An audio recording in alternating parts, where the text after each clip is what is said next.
بسم اللہ الرحمن الرحیم۔ السلام علیکم ناظرین، آپ دیکھ رہے ہیں بی واچ نیوز۔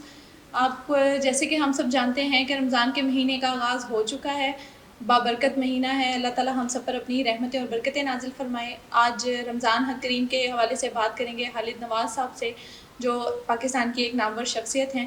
تو بات چیت کا آغاز کرتے ہیں خالد صاحب سے۔ السلام علیکم خالد صاحب، کیسے ہیں؟ جی وعلیکم السلام نیاب، آپ کیسی ہیں؟ سب سے پہلے تو تھینک یو سو مچ سر، الحمدللہ رمضان بہت بہت مبارک آپ کو۔ جی آپ کو بھی اور تمام امت مسلمہ کو رمضان جزاک اللہ، بہت شکریہ سر۔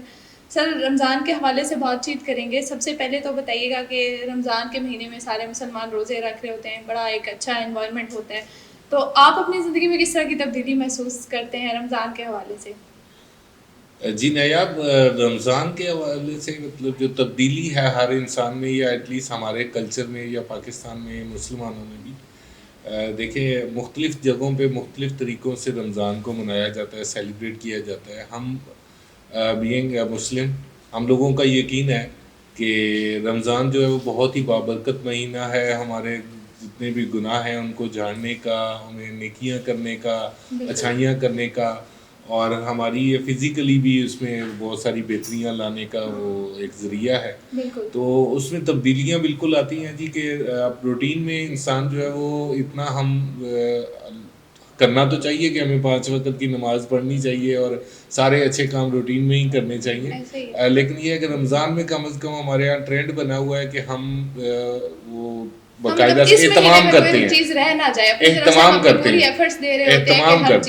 اہتمام کرتے ہیں، ساری برائیوں سے بچنے کی زیادہ اہتمام کرتے ہیں، اچھائیاں زیادہ سے زیادہ کرنے کی اہتمام کرتے ہیں، اسی طرح سے صدقہ و خیرات کرنے کا اہتمام کرتے ہیں، نمازیں ذرا زیادہ ذوق و شوق سے پڑھتے ہیں، تو یہ بہت اچھی بات ہے۔ اور روزہ تو خود ایک عبادت ہے، تو وہ بھی ایک بہت بڑی تبدیلی ہے کہ وہ ہمارے لیے فزیکلی بھی اور اسپرچولی بھی، دونوں روحانی اور جسمانی اچھا دونوں خالد طرح صاحب، سے۔ ذرا اپنی افطار اور سحر کا اسکیجول اور اس کو کس طرح سے انجوائے کر رہے ہیں، اس کو ذرا شیئر کیجیے گا ویورز کے ساتھ۔ ہمارا یہ ہے کہ سوشل لوگوں کا یہ بڑا مسئلہ ہوتا ہے۔ ویسے میں ذاتی طور پہ اگر اپنے گھر پہ مجھے موقع ملے افطاری کرنے کا اور سحری کرنے کا، تو میں بالکل سمپل رکھنا ہی پسند کرتا ہوں، جو ہمیں مقصد ہے اس کا۔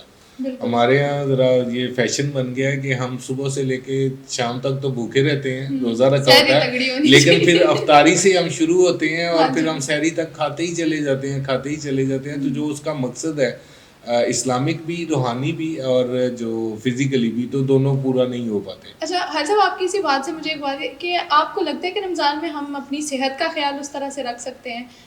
افطاری بھی ہے، سحری بھی ہے، دن میں بھوکے بھی رہ رہے ہیں، تو یہ ساری چیزیں بیلنس ہو سکتی ہیں؟ روزہ ہے ہی روحانیت اور جسمانی، اس کے لیے ہی ہے، ہماری صحت کے لیے ہی تو روزہ رکھنا ہے، کیونکہ ہم ہر وقت کھاتے رہتے ہیں، تو ہمارے جسم کا جو سسٹم ہے، جو اللہ تعالیٰ بنانے والی ذات ہے جس نے ہمیں روزوں کا کہا گیا ہے، اور وہ اسپیسیفکلی اللہ نے کہا ہے کہ یہ میرے لیے ہے اور میں ہی اس کی جزا بھی دوں گا، تو فزیکلی بھی اس کے اتنے ہی فوائد ہیں۔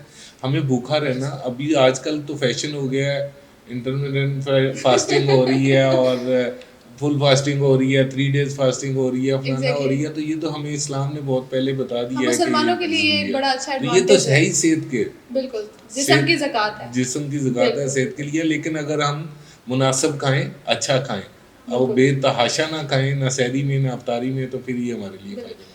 اچھا خالد صاحب، آپ بتائیں کہ رمضان میں آپ کے نزدیک جو ہے بہترین طریقہ کیا ہے کہ ہم جو ہے رمضان کے مہینے کا بھرپور فائدہ اٹھا سکتے ہیں، اپنے اخلاص اور تقویٰ کو بڑھا سکتے ہیں، کوئی پریکٹس کر سکتے ہیں ایسی آپ کے خیال سے؟ ایسا کیا؟ نیاب، مجھے اس پہ نا ایک بات پہلے یاد آ رہی ہے رمضان کے کویسچنس کے اوپر ہی۔ سوشل میڈیا پہ شاید آپ نے ایک بڑا مطلب فارن کنٹری میں کوئی خاتون جو ہے وہ روزہ رکھتی ہے، تو اس سے ایک غیر مسلم جو ہے، جو اس کا کولیگ ہوتا ہے، ساتھ میں جاب کرتا ہے، تو وہ اس سے پوچھتا ہے کہ مطلب روزے میں کیا چیزیں ہیں، کیا احکامات ہیں، آپ کیا کرتے ہیں، کس طرح سے، تو وہ بڑے اہتمام کے ساتھ نا بتاتی ہے، پاکستانی ہوتی ہے وہ لڑکی، تو وہ بتاتی ہے کہ ہم روزے میں جھوٹ نہیں بولتے، ہم روزے میں جناب یہ گناہ نہیں کرتے، ہم امانت میں خیانت نہیں کرتے، ہم اخلاص سے پیش آتے ہیں، ہم مطلب لڑائی جھگڑا نہیں کرتے، مطلب کافی ساری اس طرح سے، تو وہ بڑے انہماک سے سنتا رہتا ہے، اور پھر وہ کہتا ہے کہ واو تہاڑیاں تے بڑیاں موجاں نے، مطلب یہ میں اس کو اپنی لینگویج میں بات کر رہا ہوں، تہاڑیاں تے بڑیاں موجاں نے، تسی صرف انہوں رمضان چ کرنا پیندا، سانوں تے سارا سال اور ساری عمر کرنا پیندا۔ بات یہ ہے کہ اخلاص سے اور تقوی کا تو ہمیں ہمیشہ سے ہی مطلب حکم رمضان دیا کے ہے اور ساتھ ہمیں ساتھ کرنا بھی باقی کی لائف میں چاہیے, بھی کرنا باقی کی چاہیے, لائف میں بھی بالکل. امپلیمنٹ ہونا چاہیے. اور اخلاص سے عبادت ہو, اخلاص سے تعلق ہو, اخلاص کے ساتھ آپ کا کوئی بھی کام ہو تو مزہ تبھی ہے اس میں. بالکل باقی باتیں ہیں ساری وہ جتنی مرضی بڑھاتے ہیں. ایسا ہی ہے. روزے کے دوران کوئی بھی پرابلم ہوتی ہے, ٹیمپرامنٹ کے حوالے سے ذرا بتائیں, غصہ زیادہ چڑھتا ہے یا کوئی مصیبت آ جائے, کوئی پرابلم آ جائے تو اس کو ذرا کام ڈاؤن رہ کے کوشش کرتے ہیں کہ سارٹ آؤٹ ہو جائے, یا بس تب جاتے ہیں کہ اوہ ہوئے. اچھا یہ ایک کوائٹ نیچرل چیزیں ہیں اس میں, اسپیشلی جو اسموکرز ہیں ان کے لیے بھی, اور ویسے بھی ذرا ڈرائینیس ہوتی ہے, بندہ واٹر ڈیفیشنسی بھی ہوتی ہے تو غصہ نارملی چڑچڑاپن تھوڑا سا ہوتا ہے. لیکن اگر آپ اس کو نماز اور درود شریف کے ساتھ زیادہ ذکر اذکار کا اضافہ کر لیں تو نیچرلی طبیعت میں نرمی بھی آ جاتی ہے. یہ ہمارے اوپر ڈپینڈ کرتا ہے کہ ہم اس کو کس طرف لے کے جاتے ہیں. ہاں تو آپ کا پوچھ رہے ہیں نا, آپ کیسے لے کے جاتے ہیں؟ ہاں میرے میں بھی چڑچڑاپن اور غصہ سم ٹائم آتا ہے, وہ نیچرلی ہے, لیکن اس کی کوشش یہی ہوتی ہے کہ درود شریف پڑھ کے تو اس کو ذرا ریلیکس رہیں, اور خود سے اپنے آپ کو بار بار باور کرایا جا رہا ہوتا ہے, دن میں کئی دفعہ باور کرا دیتے ہیں کہ یہ ڈرائینس کی وجہ سے غصہ آنا ہے یا آتا ہے, تو اس کو کنٹرول رکھنا ہے. تو الحمدللہ ابھی تک کامیابی سے چل رہے ہیں. اچھا ماشاء اللہ. خالد صاحب بہت اچھا لگا آپ سے بات چیت کر کے. اللہ تعالیٰ آپ کے روزے قبول کرے, اللہ تعالیٰ رمضان کی برکتیں ہم پہ نازل فرمائے, اللہ تعالیٰ اس رمضان کو ہم سب کے لیے بخشش کا ذریعہ بنائے. اس نوٹ کے ساتھ نایاب عباسی کو اجازت دیجیے. تھینک یو سو مچ سر. اللہ حافظ.